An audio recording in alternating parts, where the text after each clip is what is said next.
What an honor and delight to be here with one of my great teachers and heroes, Rabbi Micha Odenheimer, who's the founder of Tevel B'Tzedek, doing amazing global work, has been a journalist and a rabbi and thinker, founding different groups. So thanks for taking time to talk. Thank you. Sure, it's great to be here, Shmuly. You're one of my heroes. No question. Thank you. Thank you. So our topic today of addressing what happened within the world of Orthodoxy and social justice. Maybe we can just begin. I mean, we can talk for hours about the social justice roots in Torah, but in just a few minutes, how would you identify why this is authentically Jewish itself? I mean, to me, it seems like, it's just, that's what Judaism is all about. I mean, if you look at the narrative of the Torah, basically, you're moving from Garden of Eden to this crazy story where the whole world is, or all of Egypt is enslaved because of the gathering of all the food together and the storing of the food, and then there's the story, and then there's enslavement, liberation, and you have the manna story, which for me is a very key story, which is basically the man. They take the man, they put it in the Holy of Holies. A jar of man is put in the Holy of Holies along with the tablets. And what does the man say? The man says everybody needs to eat every day. Right. It's an omer man. It's what each person needs to eat, and nobody needs really underlying everything. Storage, capital can be dangerous, and so then the task of Israel going into the Holy Land is to build a land where people, yes, you can work hard, you can gain, and so on and so forth, but underlying it, we know that everything is God's. And therefore we know that if we lend a blanket to somebody, or if we lend money to somebody and take a blanket as a collateral, we have to bring it back every night. Why? Because this is his clothing for his skin. What will he sleep with? That's what the Torah says. He doesn't have to say anything, just what will he sleep with? Human needs precede everything, basic human needs. And I see this going through, and then of course the prophets, this is what they're all about. So we lose a little bit during the exile, a little bit of the focus, because we don't have so much power. But I feel very strongly that now, when Jews really do have tremendous power, along with vulnerability, I agree that we have vulnerability, but we also have tremendous power. We've been waiting for so many centuries to bring our vision of the world forward, and I feel like now is the time. Yeah, totally. Yeah, it's an amazing thing that I think in the essence, we care about people's souls, but primarily doing our own soul work, and we care about other people's physical needs.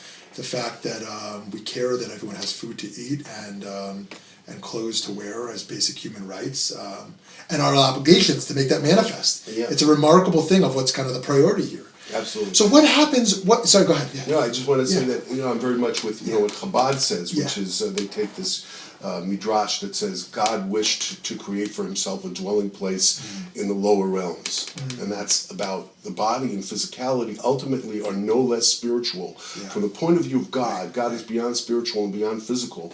To make a world where the spiritual and physical are integrated. That's our work. There's that's this our work as Jews. Great YouTube about the Rebbe, the Lubavitcher Rebbe, davening through his shtender. Right, as if to say, like, once you actually realize that godliness or God is within everyone and everything, that whole kind of binary falls away. That's right. Sense of fulfilling the physical with intentionality, holy intentionality, elevates the sparks within all of us and everything around us. So why do you think, what happens to Orthodoxy? Well, Orthodoxy is a modern construct, but but in the 20th century, there's a whole detour away from this. Right. Why do you think that is? Well, what I see happening, first of all, it's not the whole 20th century. I feel like in the period, like before the World War I and between the wars, there was a tremendous amount of Orthodox Jewish thinking about social justice. Rav Kook, Hillel Zeitlin, figures like Rav Yehuda Ashlag, the great Kabbalist, who basically said, love your neighbor as yourself, really applies to the whole world, or it applies to nobody. I mean, he was really all about that. Rabbi Shimon Federbush, other figures who this was something for them that was of the core of the moment.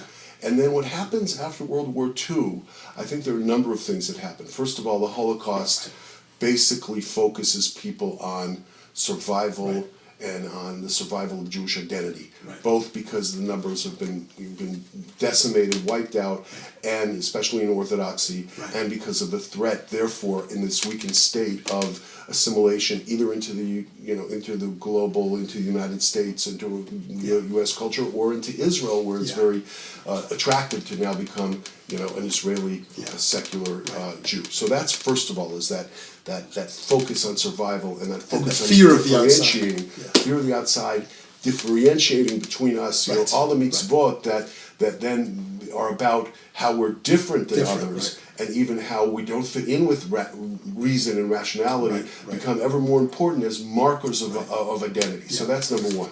Number two, in the religious, national religious world, they basically give that part of their agenda over to Ben Gurion. They have so much trust in him, and they give it over to the general, the klal, the general populace, and move away from they take their place as the kashrut observers.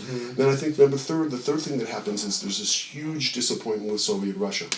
My mother, and her sisters in the 30s, everyone was they saw Russia, the Soviet Union, communism as a great hope, and many Jews did, even if they were Orthodox.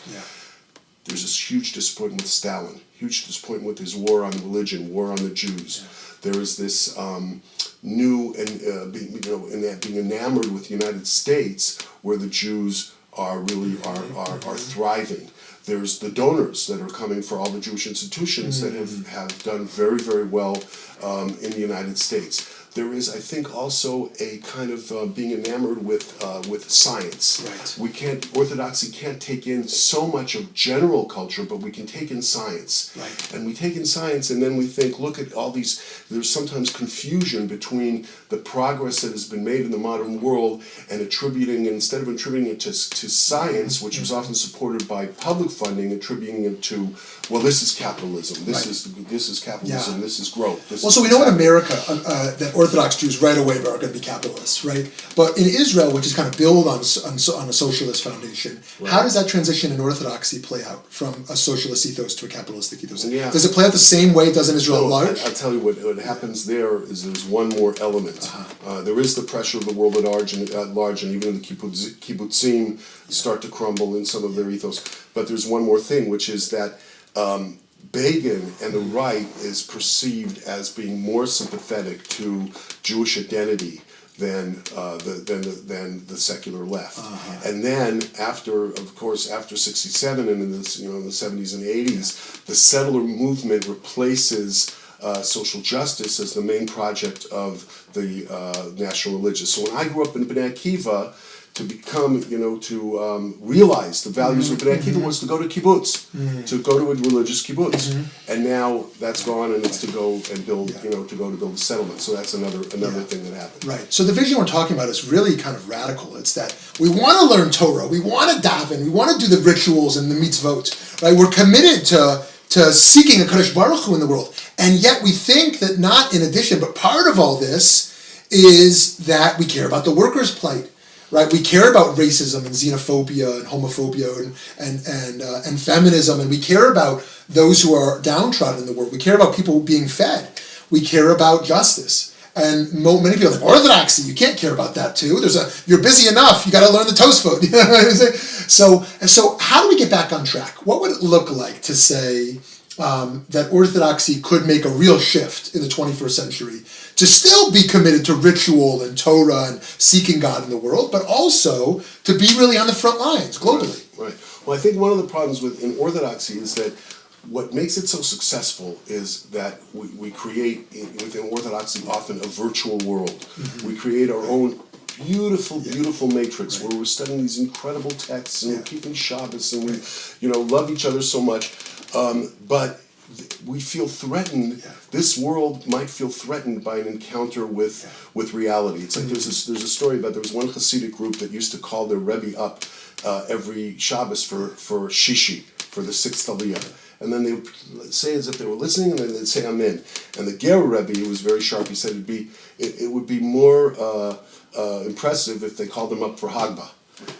It's just actually lifting the Torah up, which you can see. So I think that they're afraid that in a certain way the Orthodox world is afraid of Hagbah, especially the Haredi world, the ultra-Orthodox world is afraid of puncturing that beautiful virtual world that they have. Right. Now, what can happen to change that, and what is happening?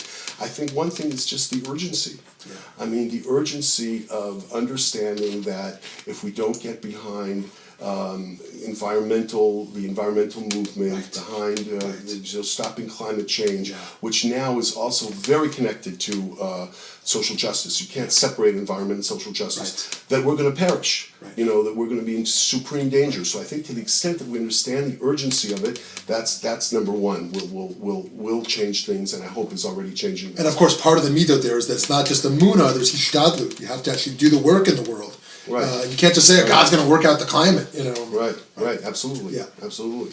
And then I think another thing that could happen, and it perhaps is happening, is realizing that if we want our younger generation to stay with us, and I'm not only talking about younger generation of secular Jews, but I'm talking about the younger generation of Orthodox Jews, then people understand, young people I think today understand that the world really is at a crossroads, that with our great power and technology has also come tremendous peril, and that we really do have to consciously work for creating a home for humanity. And with that, I think that the older generation can perhaps understand that we need to dig deeper into Judaism and to really take the vision that we have for the world in order to engage our young people. So that's the other way that I see things happening. It's also almost like, and I don't know if you would agree, but almost moving the mitzvot, I've never thought of it this way, into a business model. Are the mitzvot working? Are they producing a more ethical character? Are they actually producing more justice in the world? And to make sure the mitzvot are working as vehicles, right, that they're achieving their purpose. I mean, the number of mitzvot that I think are actually geared towards concern for the poor, for the animal, for the aguna, are quite rich. So, and I think most importantly, having role models, people who are living this. And I think you've been that. You've been that for decades. Someone who's out there in the world, living Torah and mitzvot and living justice. Definitely need models, and I think we were going to get more and more models because I think even the ultra-Orthodox world is opening up. And if you really talk to people from that world, I'm very surprised that I find them less defended often than people from the national religious world.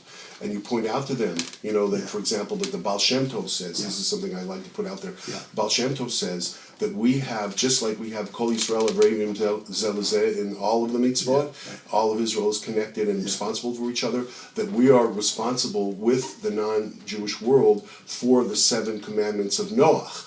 One of them which is creating a just world, creating a just society. Yeah, that's right. And so that's a very very strong, I think, a strong thing. Right. So I think we have to push, and I think there is potential. And then I think imagine if Chabad got behind climate change. Imagine if they were out on the campuses and they were saying, this is a mitzvah, this is a tremendous mitzvah, and we're changing all of our Chabad houses to completely green. I think it could happen because it's to their advantage. Right. You know? Beautiful. Shkoyach, Hatzlacha Rav, on all your amazing efforts. Thanks so much. Amazing.